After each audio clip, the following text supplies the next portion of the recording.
Mrs खरे Lalbagh girls inter college के YouTube channel पे आप सभी का स्वागत करती हूँ। आज मैं क्लास 12 के लिए फिजिक्स सीरीज़ का पार्ट 184 लेके आई हूँ। आज हम बताएंगे Einstein photo electric equation. Einstein का प्रकाश वैद्युत समीकरण। बच्चों, आइंस्टीन ने प्रकाश वैद्युत प्रभाव की व्याख्या प्लैंक के क्वांटम थ्योरी के आधार पर की। इस सिद्धांत के अनुसार प्रकाश ऊर्जा के छोटे छोटे बंडलों अथवा पैकेटों के रूप में उत्सर्जित होकर तरंगों के रूप में संचरित होता है, जिन्हें फोटॉन्स कहते हैं। प्रत्येक फोटॉन की एनर्जी होती है एच न्यू। न्यू जो है प्रकाश की आवृत्ति है, एच प्लैंक्स कांस्टेंट है। प्रकाश की तीव्रता इन्हीं फोटॉन्स की संख्या पर निर्भर करती है। जैसे हमने कहा प्रकाश की तीव्रता बढ़ाना है, तो बढ़ाने का मतलब number of photo electrons unit time में ज़्यादा पड़ जाएंगे। जब कोई फोटॉन धातु के प्लेट पर गिरता है, वो अपनी संपूर्ण ऊर्जा एच न्यू को धातु के भीतर उपस्थित इलेक्ट्रॉन में से किसी एक ही इलेक्ट्रॉन को ट्रांसफ़र कर देता है और उसका स्वयं का अस्तित्व समाप्त हो जाता है। इस ऊर्जा का कुछ भाग इलेक्ट्रॉनों को धातु से बाहर निकलने में व्यय होता है तथा शेष ऊर्जा उत्सर्जित इलेक्ट्रॉनों को गतिज ऊर्जा के रूप में मिल जाती है। परंतु सभी इलेक्ट्रॉन धातु के पृष्ठ से उत्सर्जित नहीं होते। जो इलेक्ट्रॉन धातु के भीतर से उत्सर्जित होते हैं, वे पृष्ठ तक आने में परमाणुओं से टकराते हैं, जिससे कुछ ऊर्जा खो देते हैं। अतः धातु से विभिन्न ऊर्जाओं के इलेक्ट्रॉन निकलते हैं। जो इलेक्ट्रॉन धातु के ऊपरी पृष्ठ से उत्सर्जित होता है, उनकी गति ऊर्जा अधिकतम होती है, क्योंकि उनकी ऊर्जा का टक्करों द्वारा ह्रास नहीं होता। माना कि धातु के पृष्ठ से उत्सर्जित फोटोइलेक्ट्रॉन की अधिकतम गति ऊर्जा क्या है, ई के, तथा धातु के एक प्रकाश इलेक्ट्रॉन को बाहर निकलने के लिए आवश्यक ऊर्जा है डब्ल्यू। डब्ल्यू मतलब वर्क फंक्शन। डब्ल्यू को धातु का वर्क फंक्शन कहते हैं। इसका मान भिन्न भिन्न धातुओं के लिए भिन्न भिन्न होता है।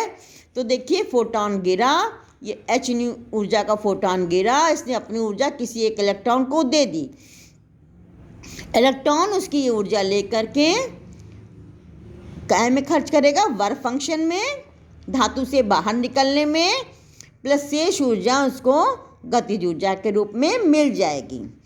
तो एच न्यू बराबर डब्ल्यू प्लस ई के। डब्ल्यू क्या है, फोटॉन की ऊर्जा, एच न्यू क्या है, फोटॉन की ऊर्जा, डब्ल्यू क्या है, वर्क फंक्शन धातु का, और ई के क्या है, इलेक्ट्रॉन की, फोटो इलेक्ट्रॉन की अधिकतम गतिज ऊर्जा।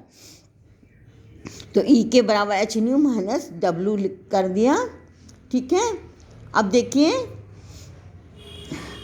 इस समीकरण की प्रयोगी फलों से प्राप्त समीकरण देखिए क्या थी, ई के बराबर ए न्यू माइनस बी, ये हम पढ़ चुके हैं।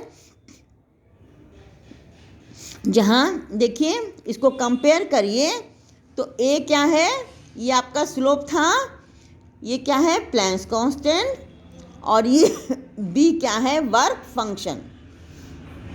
बी क्या है, वर्क फंक्शन। अब क्योंकि यदि दी हुई धातु के लिए प्रकाश की देहली आवृत्ति जो है न्यू नॉट हो, न्यू जीरो हो, तो ऐसे प्रकाश के फोटॉन की ऊर्जा एच न्यू जीरो इलेक्ट्रॉन को धातु के पृष्ठ से निकलने में ही व्यय हो जाएगी। अतः कार्य फंक्शन बराबर एच इंटू न्यू जीरो।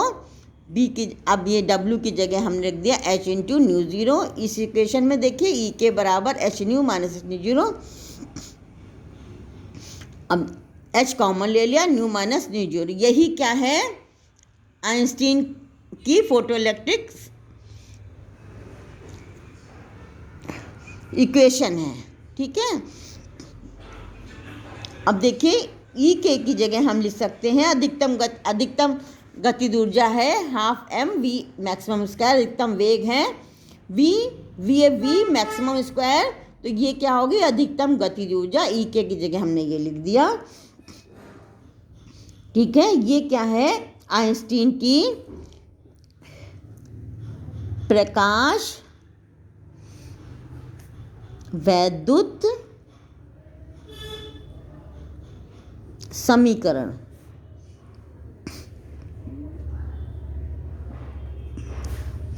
अब देखिए, अब इस इक्वेशन से हम जो है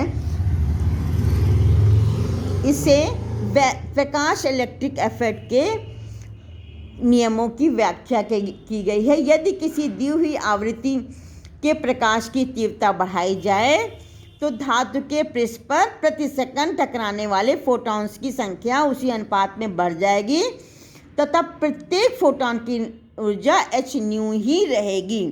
अतः धातु से प्रति सेकंड उत्सर्जित फोटो इलेक्ट्रॉन की संख्या बढ़ जाएगी, परंतु अधिकतम गतिज ऊर्जा उतनी ही रहेगी, ई के ही रहेगी, जैसा कि आइंस्टीन के समीकरण से स्पष्ट है।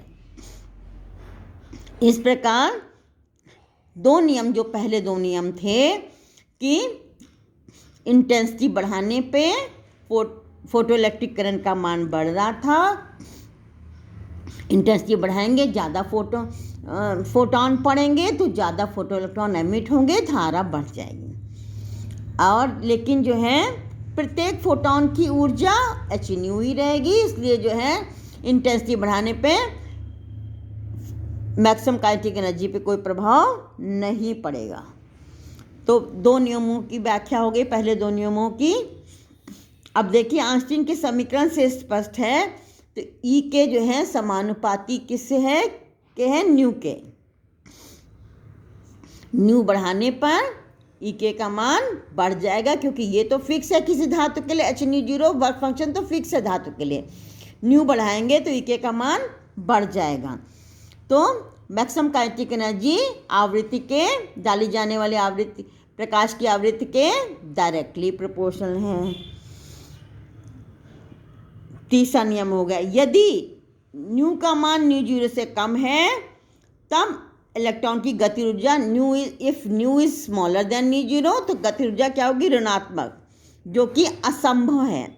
अर्थात इसका ये अर्थ है यदि प्रकाश की आवृत्ति न्यू का मान देहली आवृत्ति न्यू जीरो से कम है तो प्रकाश इलेक्ट्रॉन उत्सर्जन संभव नहीं है, चाहे प्रकाश की तीव्रता कितनी ही अधिक क्यों ना हो।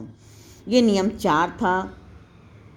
फिर है धातु पर प्रकाश के गिरते ही इलेक्ट्रॉनों के उत्सर्जित होने लगना आइंस्टीन के फोटो सिद्धांत द्वारा समझाया जा सकता है। जो ही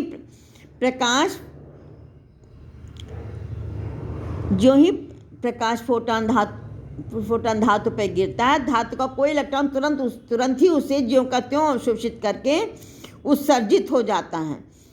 तो इस तरह जो है धातु पर प्रकाश के गिरने तथा धातु से उत्सर्जित होने वाले इलेक्ट्रॉन के बीच कोई टाइम गैप नहीं होता है। और देखिए बच्चों, आइंस्टीन की व्याख्या के अनुसार आपतित प्रकाश का एक फोटॉन धातु में से एक इलेक्ट्रॉन का उत्सर्जन करता, परंतु इसका ये अर्थ नहीं है धातु से जितने फोटॉन गिरेंगे उतने ही इलेक्ट्रॉन उत्सर्जित होंगे। इसका कारण ये है धातु पर गिरने वाले फोटॉन इलेक्ट्रॉन को उत्सर्जित करने के अतिरिक्त और भी प्रोसेस में भाग लेते हैं। ठीक है बच्चों, आज के लिए बस इतना ही, मिलते हैं नेक्स्ट पार्ट में।